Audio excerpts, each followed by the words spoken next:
Osho, The Messiah, Volume 2, Reflections on Khalil Gibran's The Prophet, given at the Osho Commune International, Pune, India. Discourse number 17.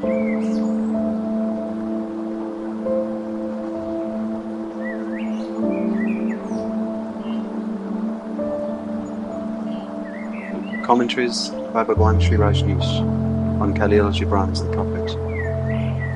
Beloved Bhagwan, your daily life is your temple and your religion. Whenever you enter into it, take with you your all. Take the plough and the forge and the mallet and the lute, the things you have fashioned in necessity or for delight. For in reverie you cannot rise above your achievements, nor fall lower than your failures. And take with you all men. For in adoration you cannot fly higher than their hopes, nor humble yourself lower than their despair. And if you would know God, be not therefore a solver of riddles. Rather look about you, and you shall see Him playing with your children. And look into space. You shall see Him walking in the cloud, outstretching His arms in the lightning and descending in the rain. You shall see Him smiling in flowers, then rising and waving His hands in trees.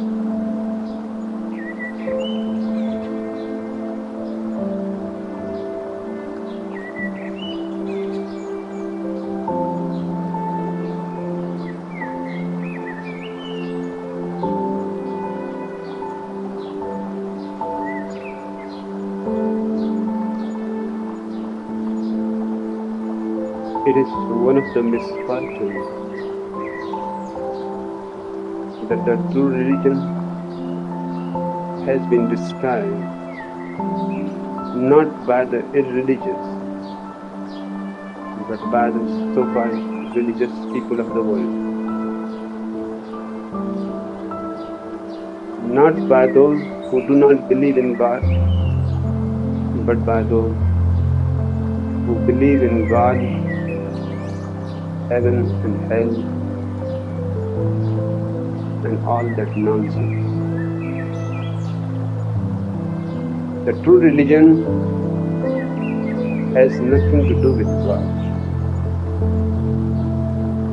Neither it is a lust for rewards after life, nor it is a fear of punishment in the hell. The true religion knows no past, no future, but only this very moment, only the present.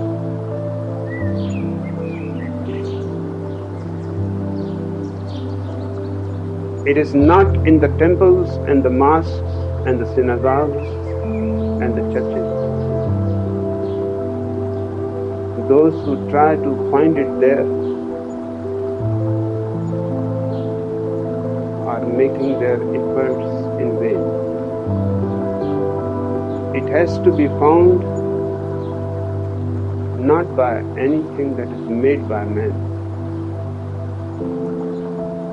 but by something which has made the whole existence, man himself included.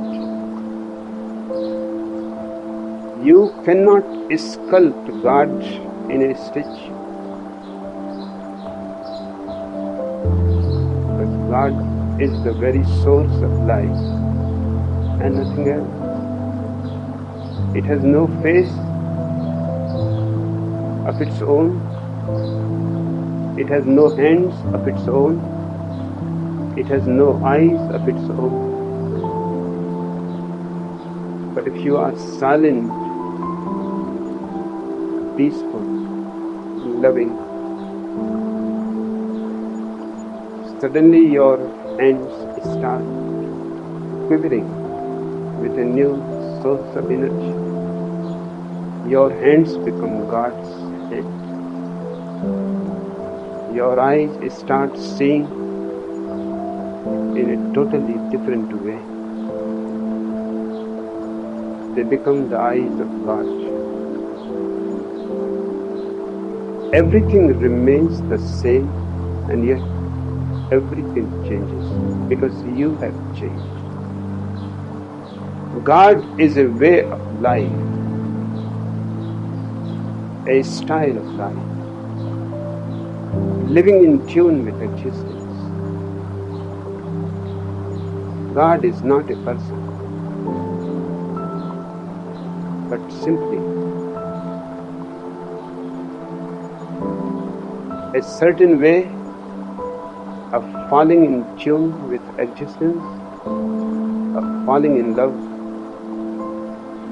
with all that surrounds you. The true religion is nothing but love,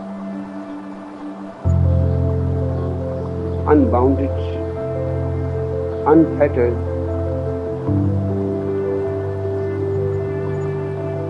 Khalil Gibran says, your daily life is your temple. In fact, to avoid it, we have created temples.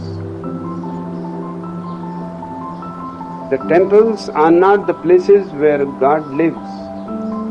Those are the places which we have created to deceive ourselves. God is all over the space, everywhere.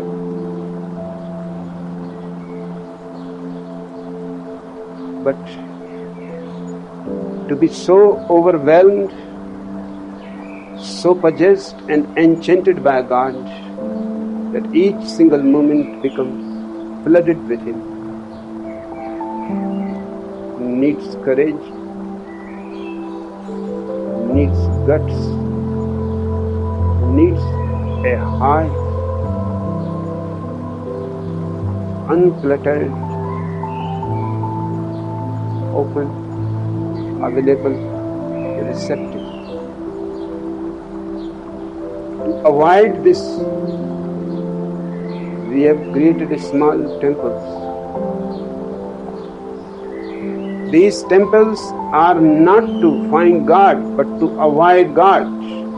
Your religions are not religion, but an escape from religion. They are like toys, poor substitutes, dead,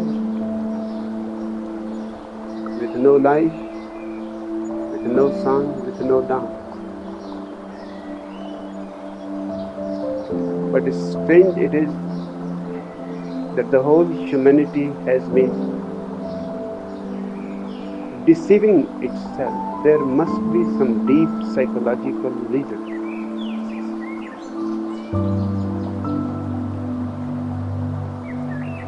I am reminded of a beautiful story by Rabindranath Tagore.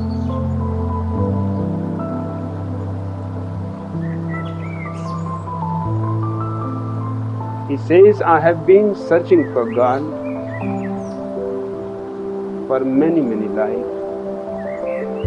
Once in a while I have seen a glimpse of Him near a far, far away star,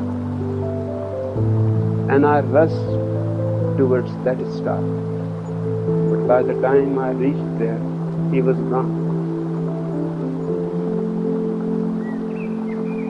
Again I saw Him somewhere else far away, but it was always far away.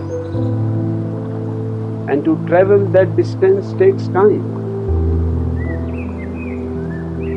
And God is not something dead, it is something flowing, constantly moving. So by the time I reached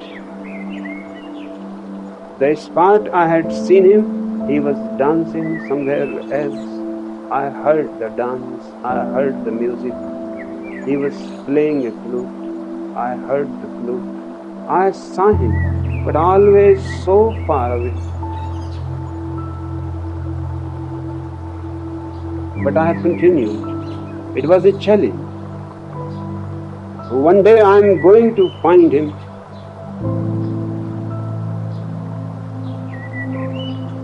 How long he can go on escaping from me. And certainly one day I'll reach a beautiful house. A plate on the house says, the house of God. And I was so full of joy that my journey has not been in vain. Finally, I have found him. Just it is a question of going up few steps and knocking on the door.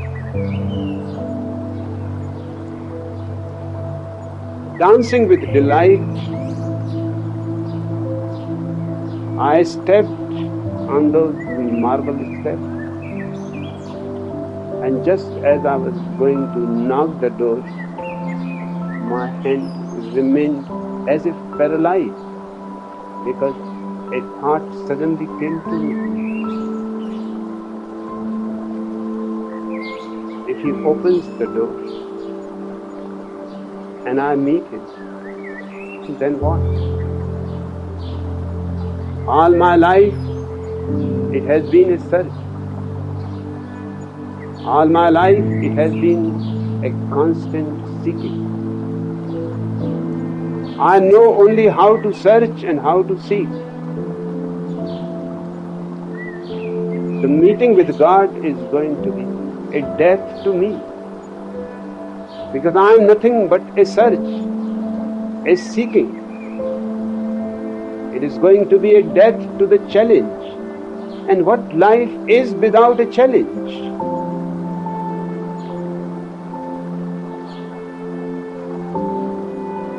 I moved my hand back, took out my shoes from the feet, because who knows, he may hear the noise on the steps and open the door and say, where are you going? Here I am. Taking the shoes in my hands, I ran away. I never looked back. Perhaps he may be standing in the door and watching. And then escape will become a little more difficult and painful. Since then, I have been searching him again. I see a glimpse here and there.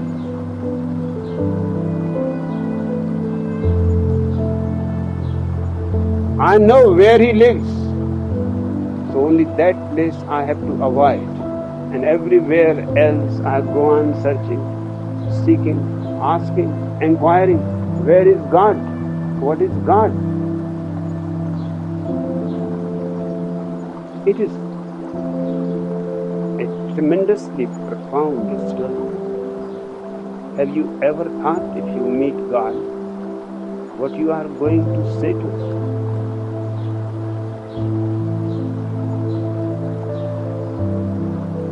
What you are going to do with him? He will be the dead end street. He will be your grave. Because beyond him there is nothing. You have been searching with great intensity, with great passion and longing. All passion and all longing will disappear. Perhaps it is the reason why everybody goes on seeking God and yet never meets him. Perhaps everybody knows the house where he is, so he avoids that house only, and the whole universe is there to seek himself. Or perhaps God understands that he has to remain a search, an inquiry, a quest, and has never to become an experience.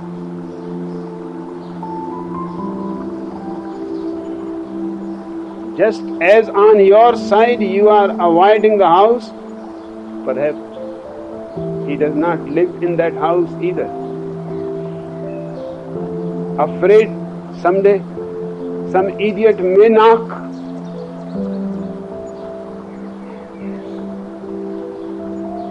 Some police commissioner may issue a warrant of inquiry.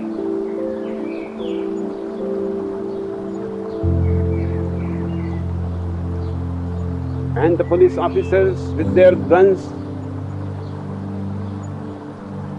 make their way forcibly into the house of God. But I say unto you, they will not find him there. Not only you are escaping from him, he is also escaping from you. Because he is also afraid the meeting is going to be a great embarrassment. Neither you have to say anything, nor he has to say anything. Are you going to talk about weather?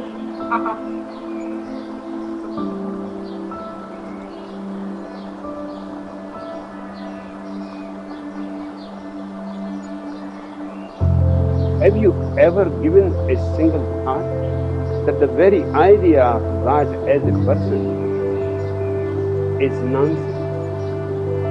There is no God as a person anywhere. And all these temples and all these mosques and synagogues and churches are empty. Manufactured by crafty priests, but they don't have anything to do with religion. Khalil Gibran is right when he says, your daily life is your temple. To accept this simple fact that your daily life is your temple and your religion,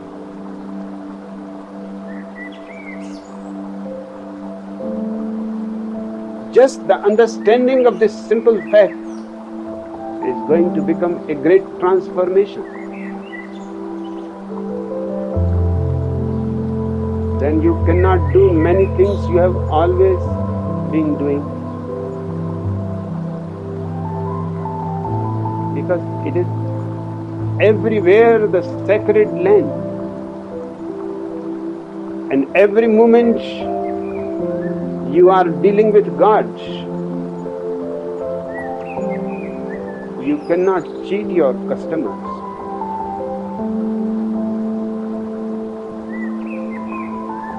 You cannot be possessive of your children. Because they are closer to God than you are. Their innocence is a bridge. Your knowledge is a wall, a China wall.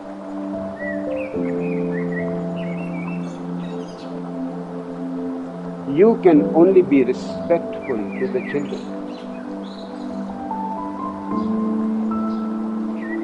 You cannot act in the old way because you are always acting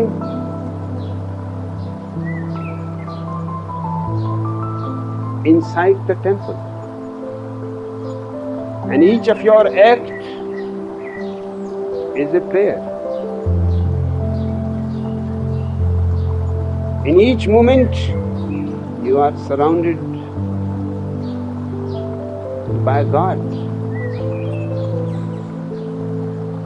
His presence will be felt even in your wife, in your husband, in your friend, in your enemy. Because except Him, nobody else exists. To make the whole life a temple and the whole life a religion is the only way of the real seeker. He does not go to look into the holy books. Books are books. No book is holy and no book is unholy. Read them if you enjoy the poetry. Read them if you enjoy their prose. Read them if you enjoy their mythologies. But remember, no book can deliver you a taste of religion. Yes, a flower may be able to do it. A bird on the wings may be able to do it. A tree rising high and dancing in the sun may be able to do it. The whole existence becomes your holy book. Read it. Listen to it. And slowly, you will become aware that you are surrounded by an energy of which you have been completely unconscious. It is almost like the fish who does not know anything about the ocean, because it is born in the ocean, it has lived in the ocean. One day it will die in the ocean. It was part of the ocean, just a wave. It knows nothing of the ocean. The fish comes to know of the ocean only when a fisherman pulls the fish out of the ocean and throws the fish on the beach in the hot sand. Then she knows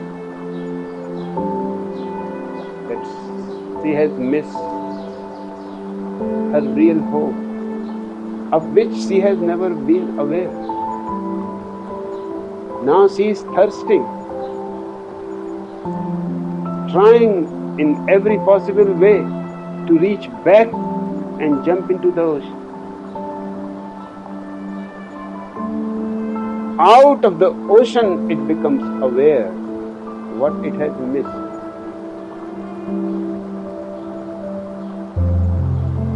People become aware only at the time of death what they have missed. Because death comes like a fisherman pulling you out of the ocean of life. As you are pulled out of life, suddenly you realize, my God, I have been alive and I never became aware. I could have danced, I could have loved, I could have sung, but now it is too late. People become aware only at the time when they are dying, that they have been continuously surrounded by the eternal energy of life, but they never participated in it.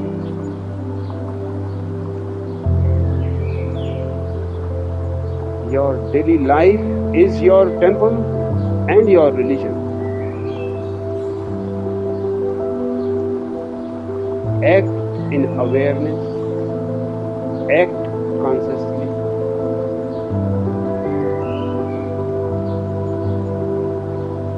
And naturally many things will start changing. A man who understands that the whole life is the temple, is the religion, cannot go on killing animals for eating. Because if you are divine, then they are also divine. If God beats in your heart, He also beats in the heart of a deer. How can you kill a deer?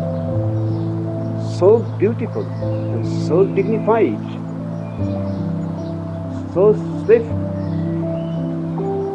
goes like an arrow.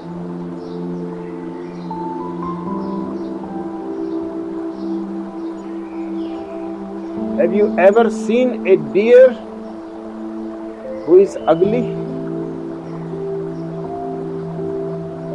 That's why deers don't have any competition for beauty. Because what is the point? They are all beautiful.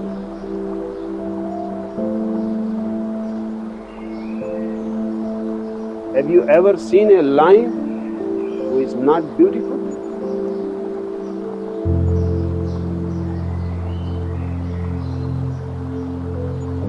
But man becomes ugly. Every child is born beautiful. But as he grows, he starts learning ways how to become ugly, how to be competitive, how to be jealous, how to be violent, how to be destructive, how to be aggressive. And slowly, he loses all contact with life because he has lost reverence for life. If you ask me, I will say religion is reverence for life.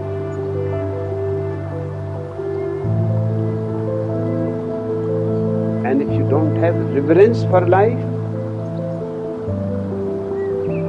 you cannot conceive the whole existence, the trees and the birds and the animals,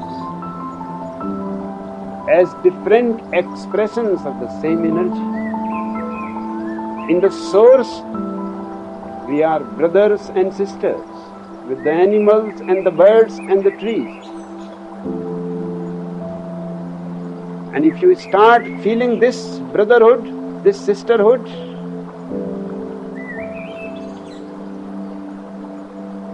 you will find the first taste of what religion is.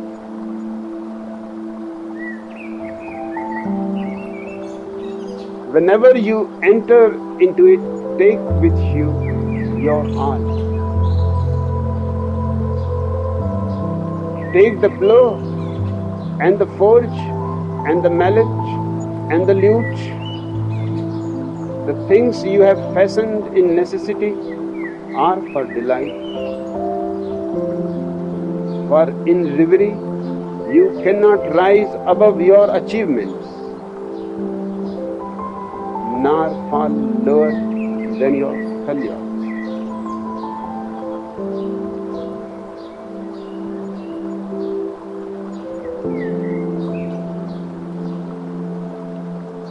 Do not discard anything as profane.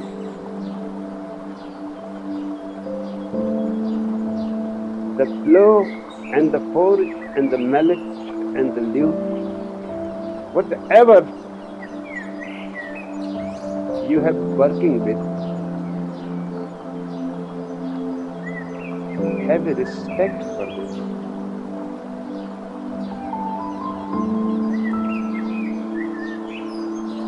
People don't even respect other people. People treat other people as if they are things. Have you ever thought that your servant is also your brother?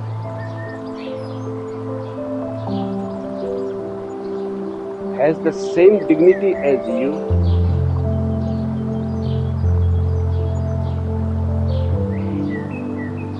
Needs to have his pride just as you need it?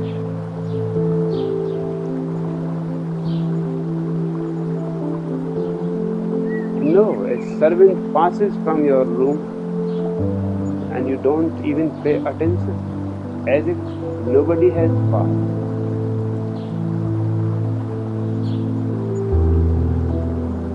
A servant seems to have no soul. Have you purchased the soul of the servant? How long it has been that you have not seen the face of your wife? Although you are living 24 hours together, but how long it has been that you have not seen the face of your husband or your wife? It may have been years. Now you take each other for granted. She has become a thing to you, you have become a thing to her. She uses you just as you use her. You both are destroying each other. You are taking away their humanity, their very soul. And true religion consists even in giving life and soul to things. You can touch this chair with love and respect.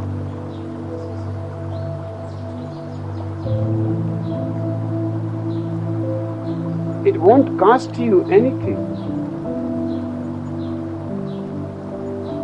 but it will give you immense insight into life.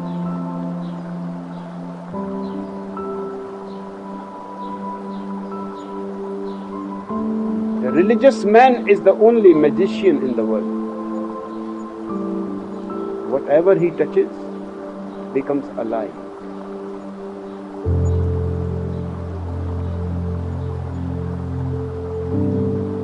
It is not the question what he touches. It is the question what he pours into it. He pours his own life.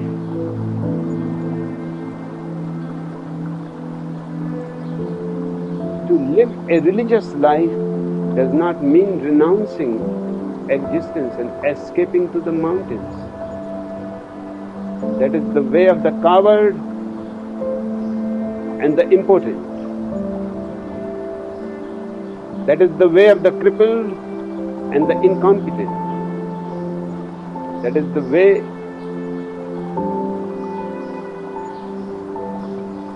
of those who don't have the intelligence to see God surrounding them everywhere. When you renounce life, you are renouncing God.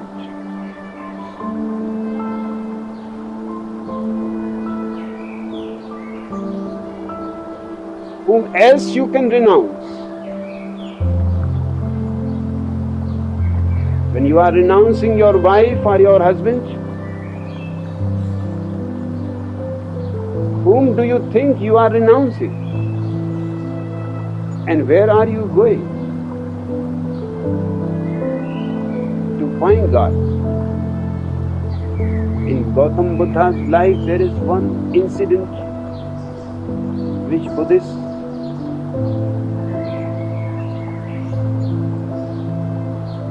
try to avoid. They don't discuss it.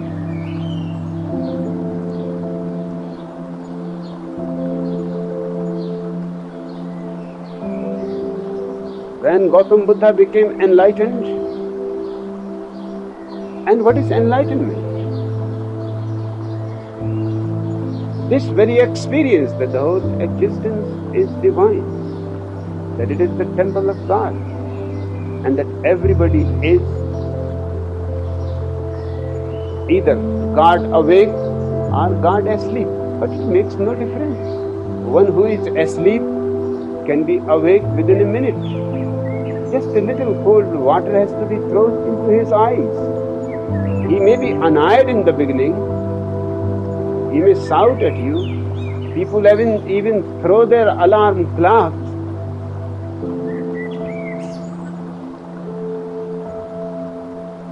I have been asked again and again why people are so angry with you. I say, it is understandable. When people are asleep,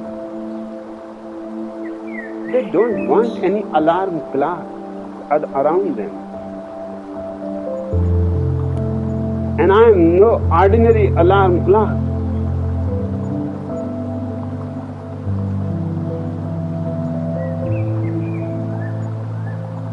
I try in every way,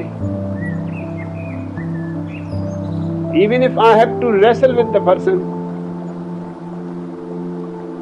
but I will bring him out of the bed. Even if he comes angry, nothing to be worried. The moment he is awake, he will understand that his anger was not right. The moment Gautam Buddha became enlightened, the first thing he told to Ananda, that I would like to go to my kingdom. 12 years have passed since I left my palace. I have left a small child, just 1 day old, my first child. Now he must have become 12 years of old.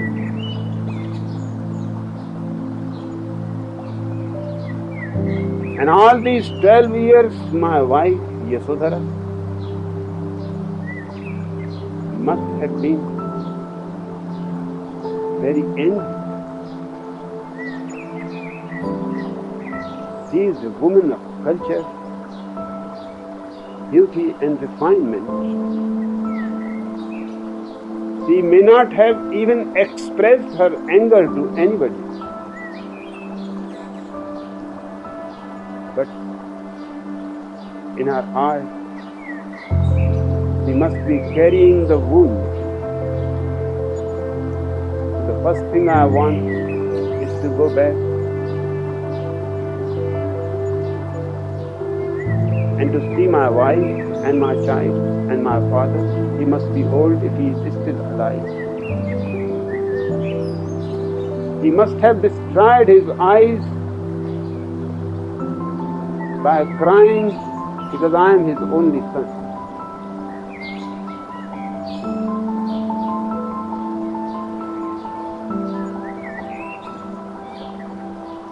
They reached the palace.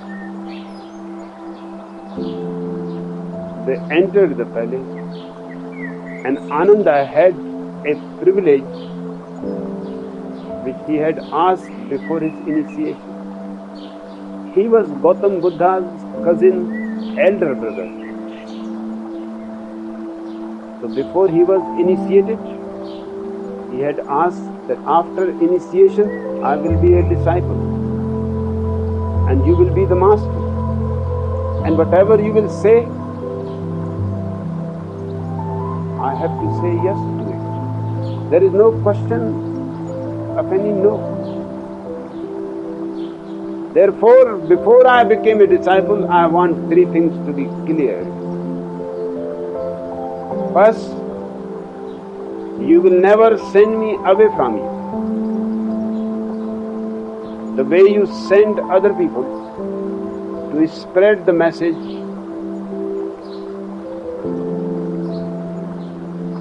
even if I become enlightened, you cannot send me away to spread the message.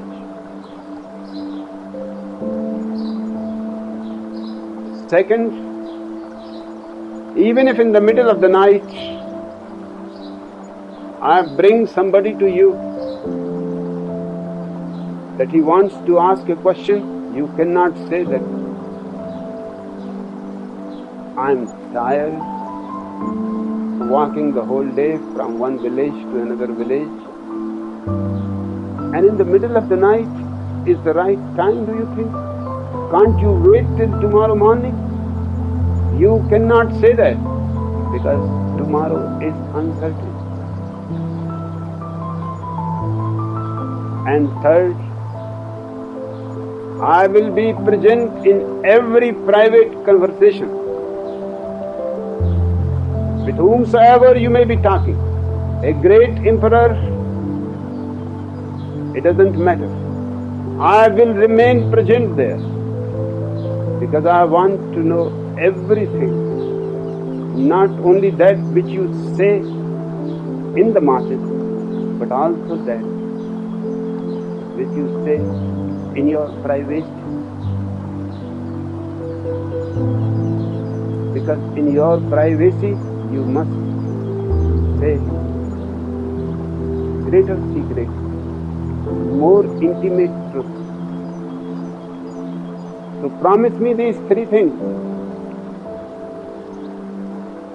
Gautam Buddha said, you are my elder brother, so I cannot say no to you.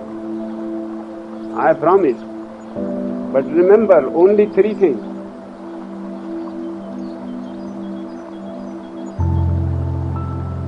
And as they enter in the palace, Buddha stopped and said to Ananda, although you have the privilege to be present in every conversation, but I pray to you that you don't come with me when I go to see my wife. For the simple reason, because she is such a cultured woman. In your presence, she will not show her anger, she will not show her tears, and she will become even more irritated that I have come after 12 years and I have brought somebody with myself, so that she cannot express her heart. I would like her to scream at me, to shout at me, to abuse me, so that she can be unburdened. I feel responsible.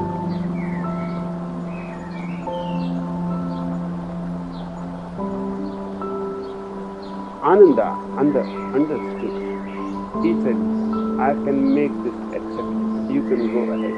I will wait outside the door. And of course, Yasodhara was very angry. She was not angry that Gautam Buddha left the palace, renounced the kingdom, went to the mountain to meditate and to find the truth. She was not angry about that. She was angry that you did not trust me. You could have told me that you are going. Do you think I would have prevented you? In my body also is the blood of a warrior's daughter. If I can send you to the battlefield without showing a single tear in my eyes, knowing that perhaps I will never see you again. If you had just asked me that you are going in search of truth, I would never have been angry. My anger is not about your going. My anger is that you did not trust me enough. You did not love me enough. In fact, Gautam Buddha had gone into the wife's chamber just to see the face of his child who was only 1 day old.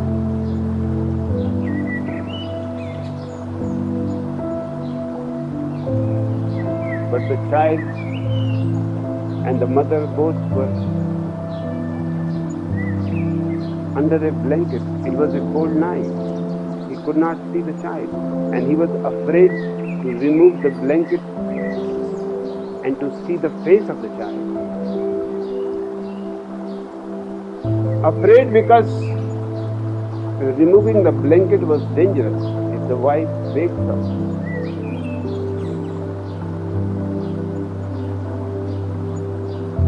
She may create an unnecessary fuss about it. The whole house will wake up. Then the father, who was hoping because he was his only son, and he was getting old, and he was saying that you take the responsibilities now. And instead of taking the responsibilities and becoming the king, you are going to leave the family. You are going to renounce the kingdom.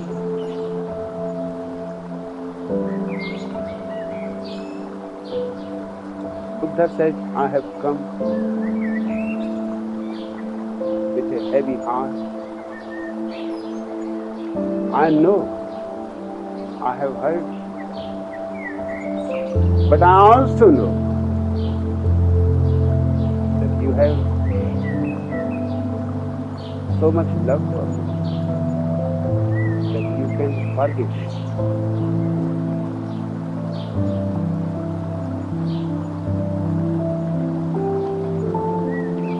I have just come for an apology.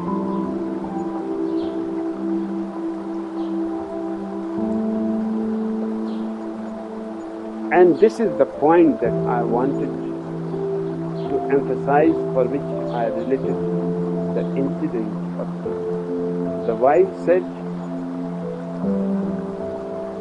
there is no question of me forgiving you. You have asked, that is enough. Just one question I want to be answered, and that is, you have found the truth.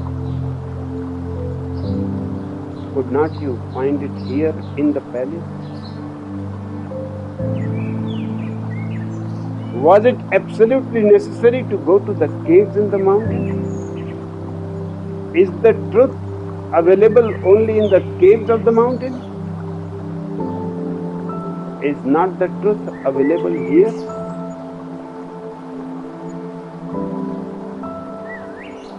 And Buddha had to concede that when I left, I was not aware. But now, I know truth is everywhere available. One need not go to a certain place to find it. But this I can say only now.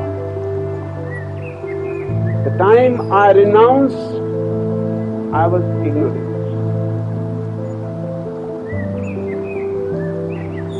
Do you see the implications of it? Buddhists have been avoiding the story because they don't want to see the implications.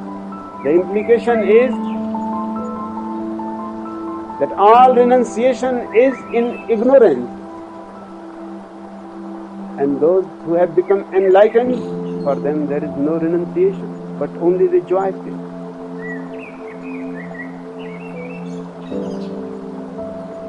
All renunciation is unconscious. It is as if you are walking in sleep. But the moment you wake up, God is everywhere. Buddhists have been ignoring the story. For the simple reason, because if this story becomes known to the whole world, who is going to renounce the world? In 25 centuries, millions of people have renounced the world. Alas, that they had no idea of Buddha's own statement.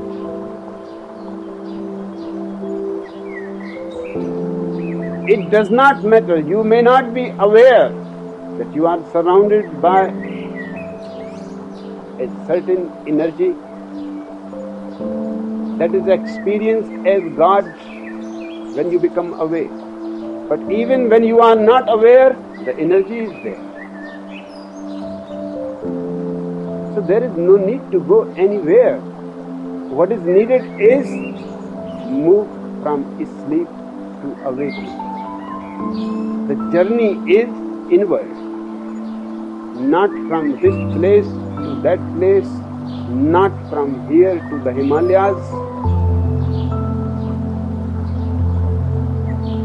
but from unconsciousness to consciousness, from unawareness to awareness.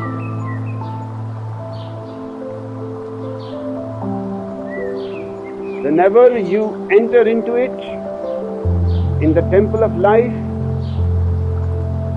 and if the whole life is the temple, You have to carry your tools, whatever you are doing.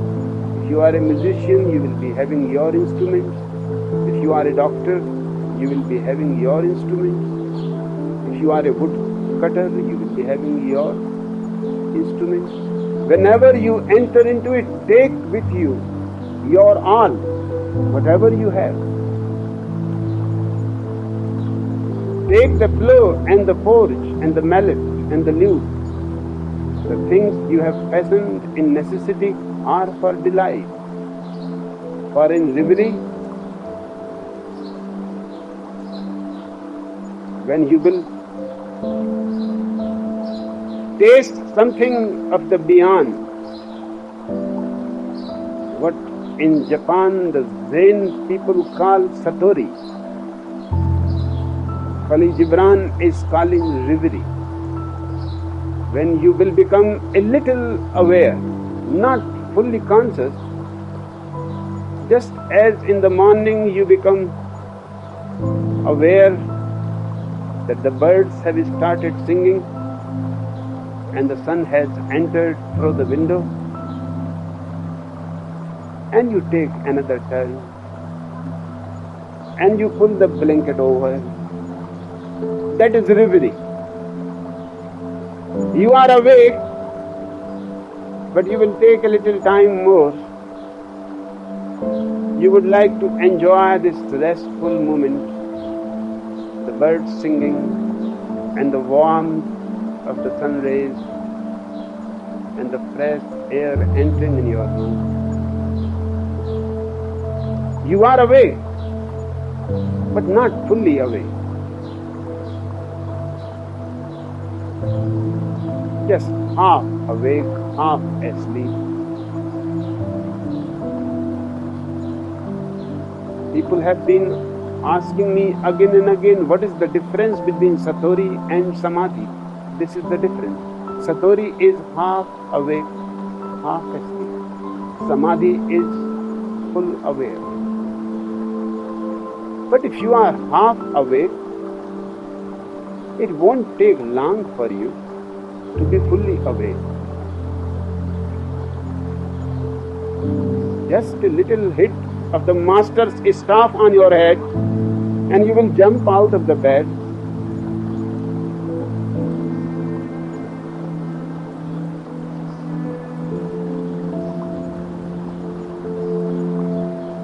Even in your reverie,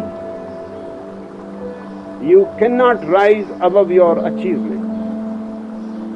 Whatever you have achieved in life, you cannot rise above it, nor fall lower than your failure. So don't be worried. By exposing yourself totally to life, you cannot rise higher your achievements and you cannot fall lower than your failure. And if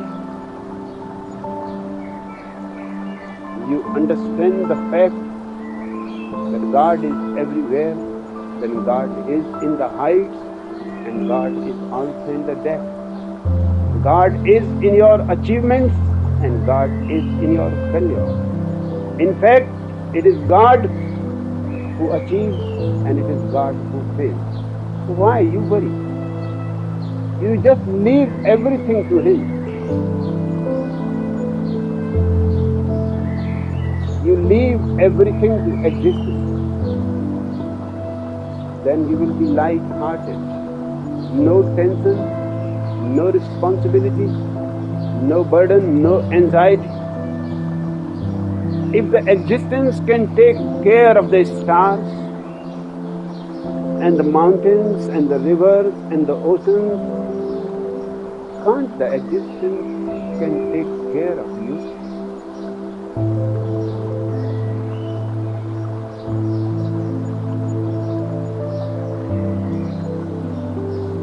In fact, you are unnecessarily living in anguish, fear, that nobody should know your failure, that only the best part of you should be shown to the world. But it is a great tension continuously to keep the best part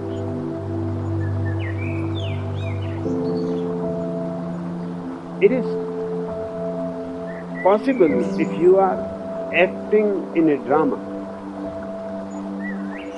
For a moment, you can rise to your height, but you cannot remain there forever. That's why your love affairs fail, because in your love affairs you show only your height. Meeting with your beloved on the beach, you are keeping your height, he is keeping her height, and both think about each other, that they have found the person who is made really for them. They are made for each other. But these heights can be kept only on the sea beach. When the woman is tired in the kitchen and the man is continuously harassed in the office by the bosses, and he comes home crushed, and the wife has been alone the whole day, struggling with loneliness,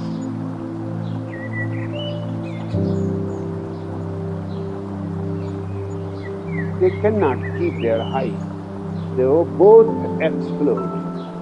They both bring their depth. And once you are living with somebody 24 hours, it is very difficult to go on acting.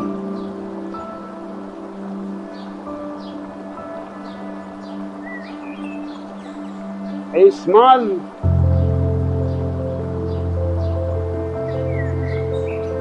thing may disturb your acting and the reality may come out.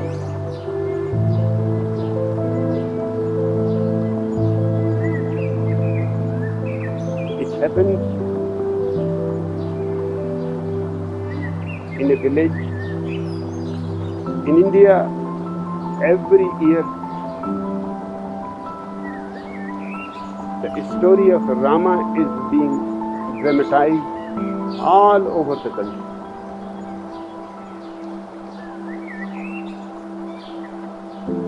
In the story, Rama's brother Lakshmana is shot by an arrow from the enemy side. It is a poisonous arrow. And the best physician of those days was asked about the cure. Lakshmana is lying down on the stage, dead, almost dead in a coma. The physician said, it is very difficult to save him. There is a cure.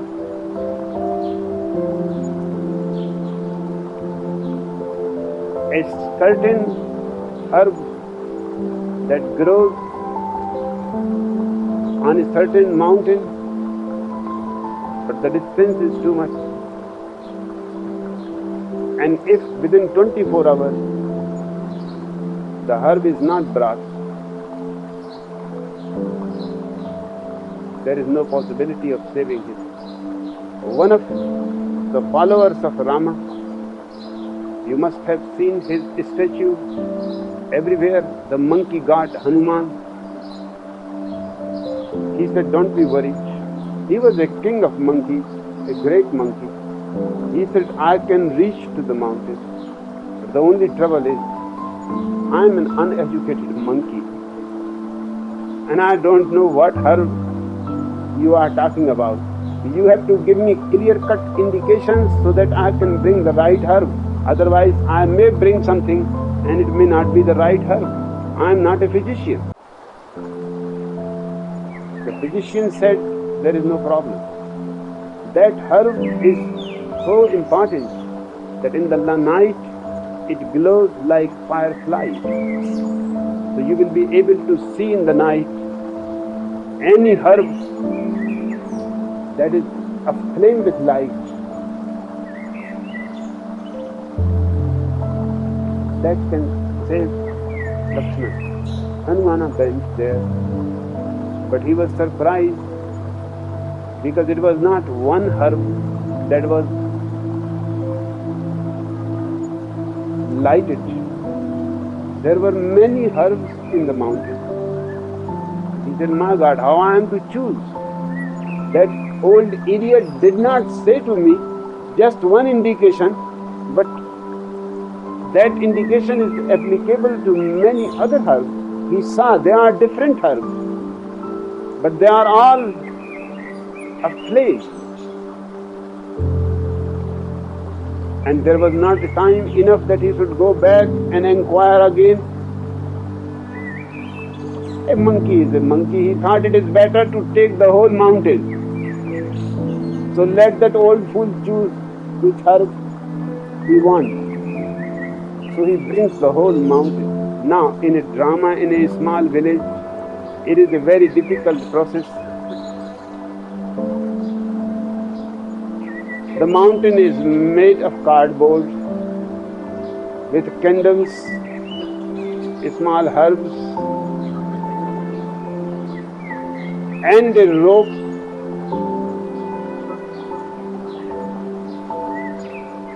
which winds and unwinds on a wheel. Just on the top there is a man who goes on unwheeling it or wheeling it, and Hanumana goes flying on the rope. By the time he comes back with the mountain, something goes wrong. The wheel does not move. It is India, it is not Germany.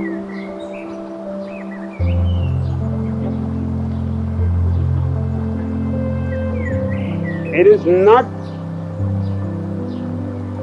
a surprise that it does not move. It is a surprise that it moved so far. Now Hanumana is hanging there, and the whole audience is laughing that this is strange.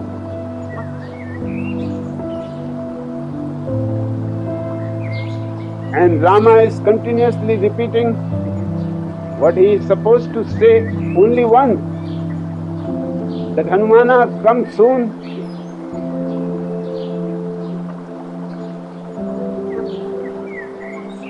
And Hanumana is hanging over, and the people are laughing. And the people cannot understand what has gone wrong. He has come, the mountain is there, the herbs are there, lights are there,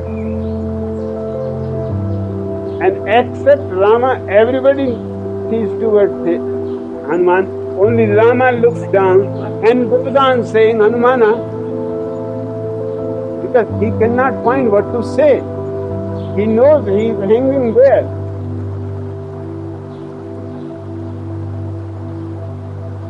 Finally, the manager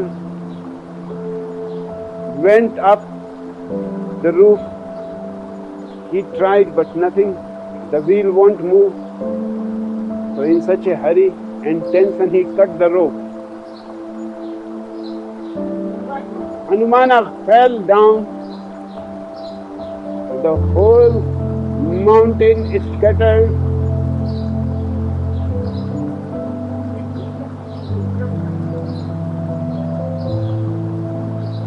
And naturally, he is very angry. He has forgotten completely that he is acting the part of Hanumana. Rama goes on repeating. He says, Hanumana, you have saved the life of my brother. He said, your brother. And what about my feet? Even Lakshmana opens his eyes. to see what is happening. And Hanumana said to him, close your eyes. You are not supposed to open your eyes. You are unconscious. Just tell me who cut the rope.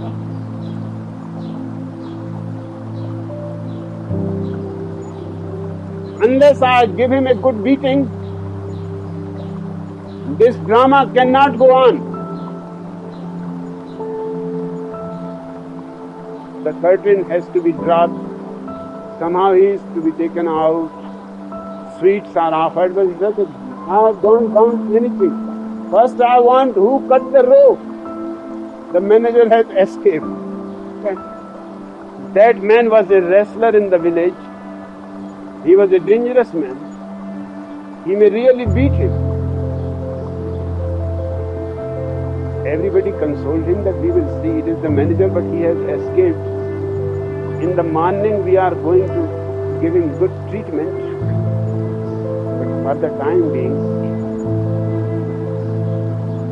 he said, no, now I cannot manage. I am too much disturbed. He took out his tail which was hanging and threw it away. And he said, you can find another Hanumana. I am going after the manager. I will see where he is hiding. Unless I give him fractures, I am not going to play this part. Acting is possible only if everything goes smooth. But how? 24 hours? Between husband and wife, things can go smooth. Somewhere or other, the wheel is going to get stuck. And then fractures are bound to happen. If you make your whole life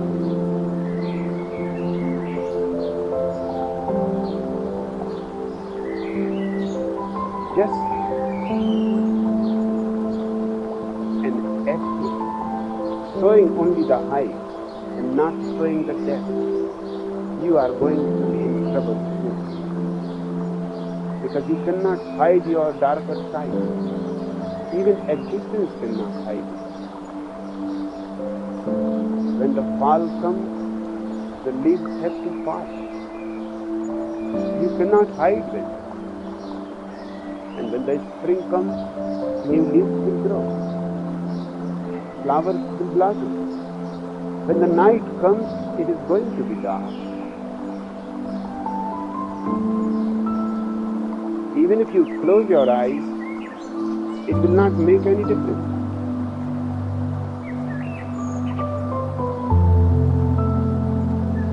Life consists both of the valleys and the peaks. The religions destroyed men because they insisted that you should always be on the peak. The valleys are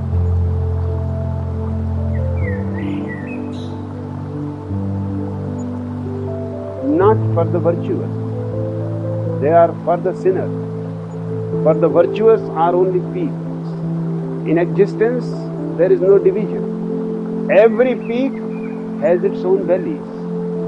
They always exist together. Neither valleys can exist without peaks, nor peaks can exist without valleys.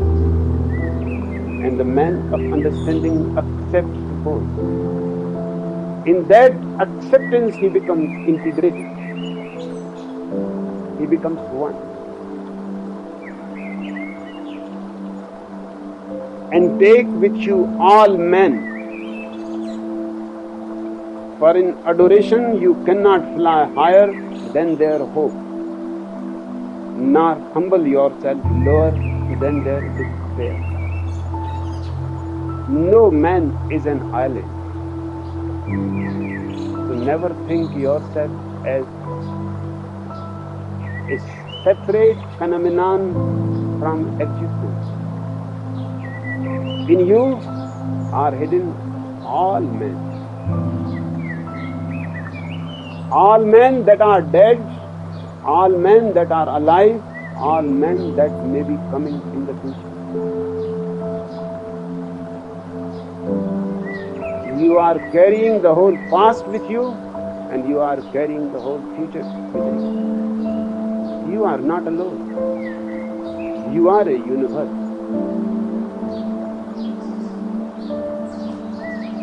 The sinner is in you, and the saint is in you. And don't make yourself a battlefield, otherwise your life will become hell. And that's what religions have done. They have made you a battlefield. So you are fighting with the sinners which are part of you. And you are praising the saints which are part of you. And you are putting them opposed to each other. In their conflict, you are distraught. Your whole life becomes miserable. Khalil Gibran is right when he says, and take with you all men. Remember that the highest a man has risen is also your possibility. And the lowest a man has fallen is also your possibility. At all the heights, a Gautam Buddha, a Mahavir, a Jesus, a Zarathustra, they are also beginning.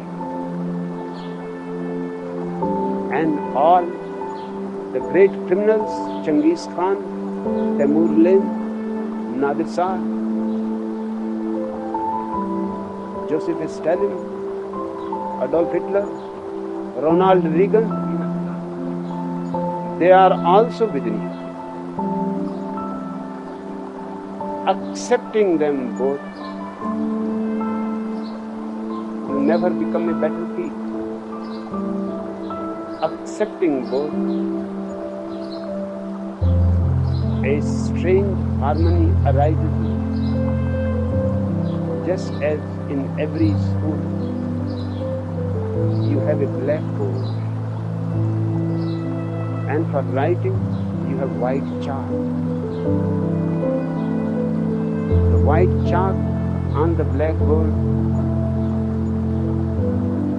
shows itself clearly. The blackness of the board becomes the background. You can write also on a white board, but then you cannot read. You can also write with a black chalk, but then you cannot read. Man is a dialectics. The height and the depth, the black and the white, all are together. Rather than creating a conflict, create a harmony, a music. Use both in such a way that they are not fighting, but become part of an orchestra.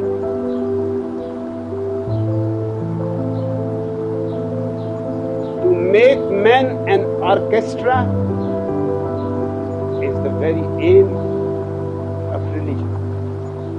To create music out of your duality is the very essence of religion. And if you would know God, be not therefore a solver of riddles.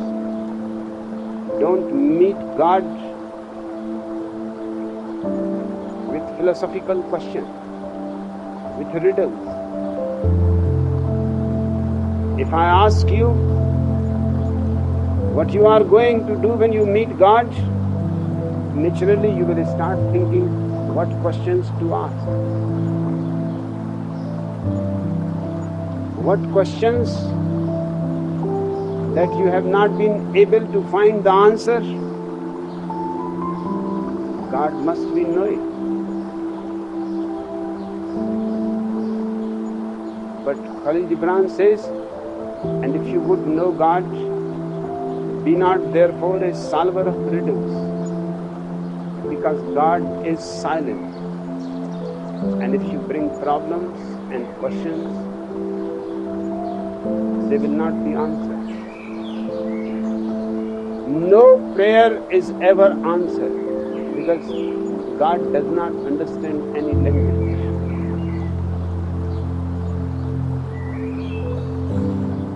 Only silence is the language that is understood. So come to God, to the trees, to the streams, to the ocean with silence in your heart.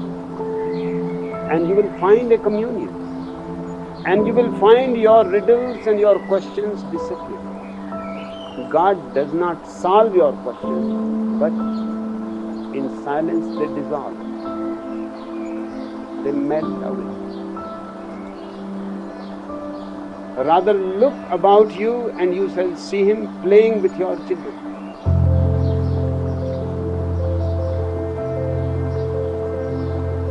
Very strange statements, but very true.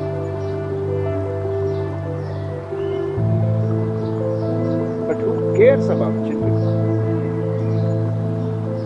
Who looks at children? I have been a child, just you have been a child.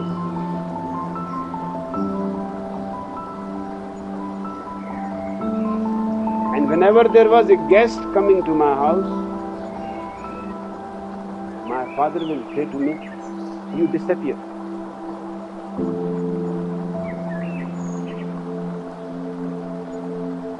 So this is strange. A guest is coming to house. I should welcome him. I cannot disappear. That will be very insulting to the guest. He said, no argument. He is just reaching within minutes. You disappear wherever you want.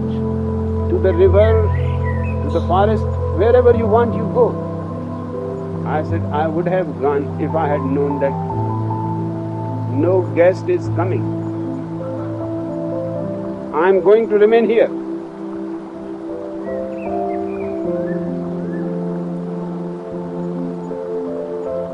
And I am calling my friends also. And he said that this is very strange of you. When there is nobody coming, you don't create disturbance. When anybody is coming, you create disturbance. You bring all kinds of your friends. You make so much noise that we cannot even talk with each other. I said, that is your problem.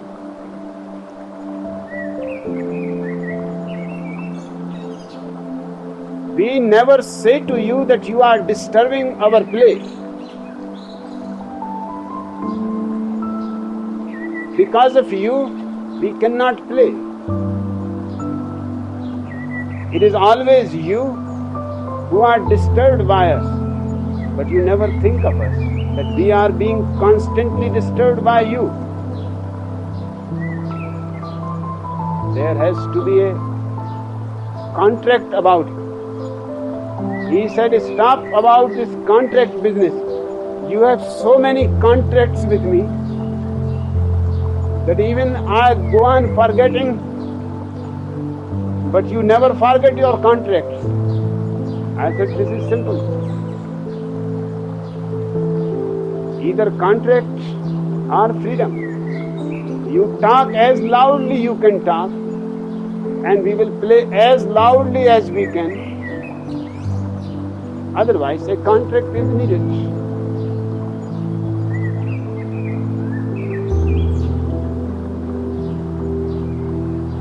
He said, okay, what is your contract? I said, my contract is simple. Half time we will play and you have to join with us. And half time you can discuss, we will join with you. It is absolutely fair.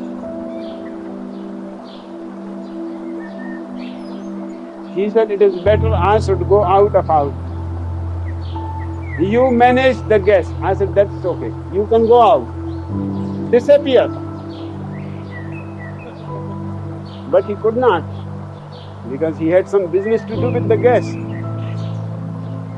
So I knew it perfectly. He cannot disappear. It is just a threat. I said to him that threats won't work with me. I want simple business contract. You are a businessman. You can understand. Half time you give to us, half time we will give to you. And he said, I understand your contract. That means you have destroyed the whole time. Half time we have to play with you, and half time you will not allow us to talk. You will interfere, argue. And I say to you, it is important business, but the eyes full of business cannot see that when children are playing, God is present.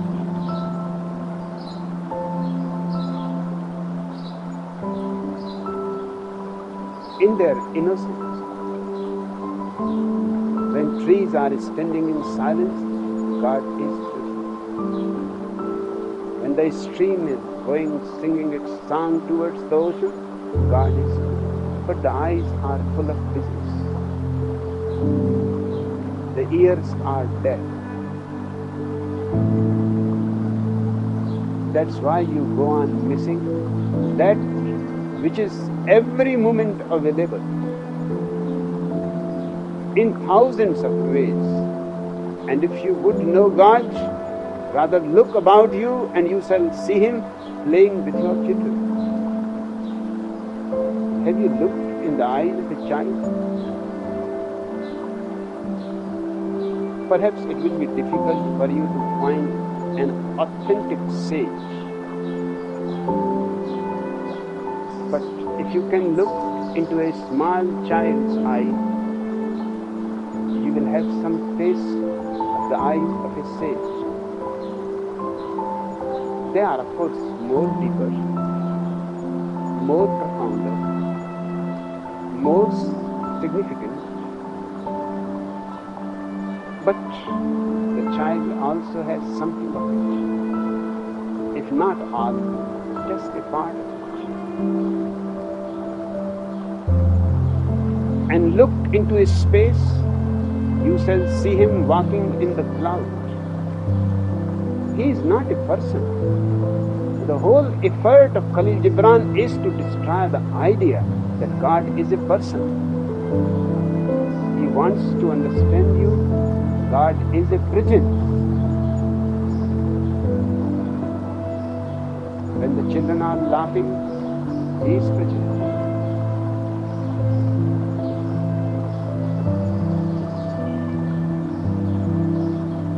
In their laughter is such innocence. It is impossible that God will not be present there. That's why all the great sages have said that when you have come to be awakened, you will be surprised that this is your second birth. You have again become a child. Again the same wonder in your eyes.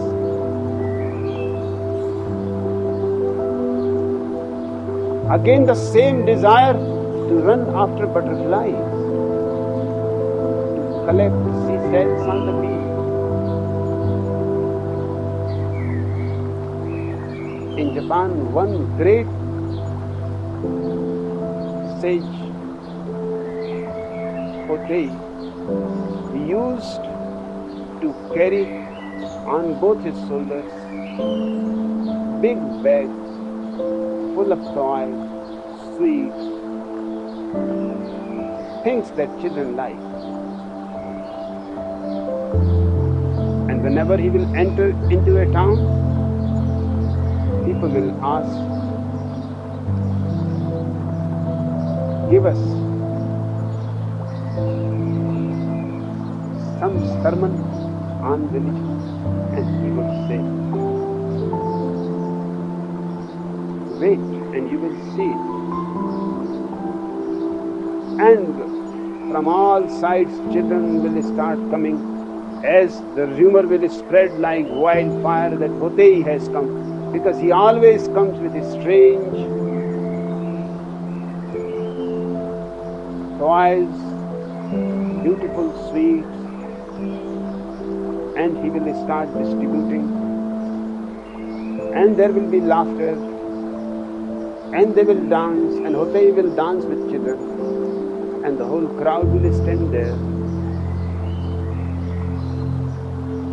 shocked that this man seems to be mad. And we have heard that he is a great sage. His whole life he was just doing that. And when people will say, you have not spoken, he said, it cannot be spoken, but I have done everything. I have provoked him. He was here taking sweets from my hand. He was here playing with the toy. He was here laughing. He was here dancing. But you are blind. What happened? You are deaf. You cannot hear. Still, children of Japan carry the statue of only one Buddha, that is Bhotei.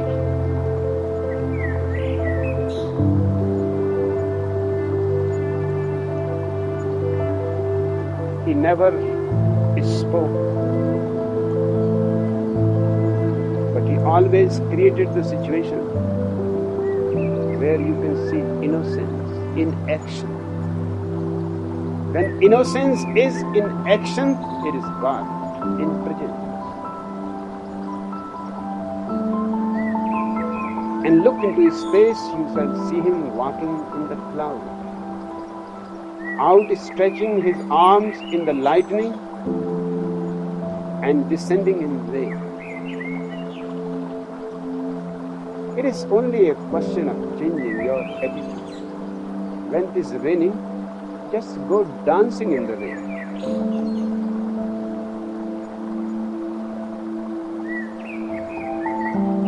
You are not made of mud. You will not disappear into the rain, into a muddy pool. And your clothes are not so valuable as the joy that you will find when the cloud is showering on you.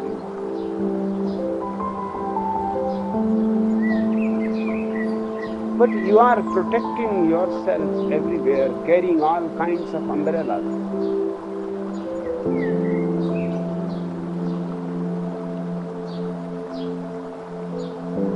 You shall see him smiling in flowers,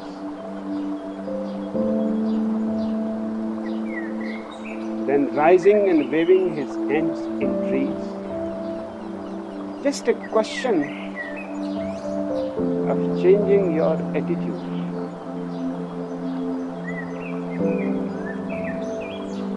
You have lived with the idea that these are trees only, this is cloud only, this is rain only.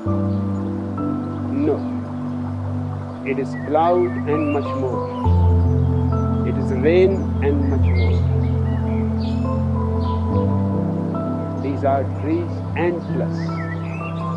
And that plus, if you can catch hold of it, will transform your whole life into a rejoicing, into blissfulness, into benediction.